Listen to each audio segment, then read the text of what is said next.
ইরানের সঙ্গে চলমান যুদ্ধ কবে এবং কিভাবে শেষ হবে সে বিষয়ে গুরুত্বপূর্ণ মন্তব্য করেছেন ডোনাল্ড ট্রাম্প। মার্কিন এই প্রেসিডেন্ট জানিয়েছেন, যুদ্ধের সমাপ্তি নিয়ে চূড়ান্ত সিদ্ধান্ত নেওয়া হবে ইসরায়েলের প্রধানমন্ত্রী বেনিয়ামিন নেতানিয়াহুর সঙ্গে যৌথভাবে।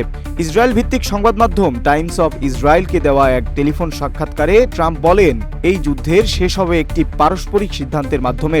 তিনি জানান, ইসরায়েলের সঙ্গে যুক্তরাষ্ট্রের নিয়মিত আলোচনা চলছে এবং সঠিক সময়েই পরবর্তী পদক্ষেপ নির্ধারণ করা হবে।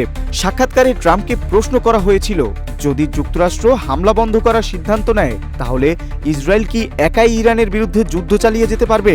জবাবে তিনি এমন সম্ভাবনাকে প্রায় নাকচ করে দেন। ট্রাম্পের ভাষায়, তার মনে হয় না এমন পরিস্থিতির প্রয়োজন পড়বে। অর্থাৎ যুদ্ধের কৌশল ও সমাপ্তি দুই ক্ষেত্রেই ওয়াশিংটন ও তেল আবিব একই অবস্থানে রয়েছে বলে ইঙ্গিত দেন তিনি। এদিকে ইরানের নতুন সর্বোচ্চ নেতা হিসেবে মুস্তফা খামেনির সম্ভাব্য নেতৃত্ব নিয়ে সরাসরি মন্তব্য করতে চাননি ট্রাম্প। তিনি শুধু বলেন, দেখা যাক কি হয়। তবে এর আগে মুস্তফার মনোনয়ন নিয়ে কঠোর অবস্থান নিয়েছিলেন তিনি।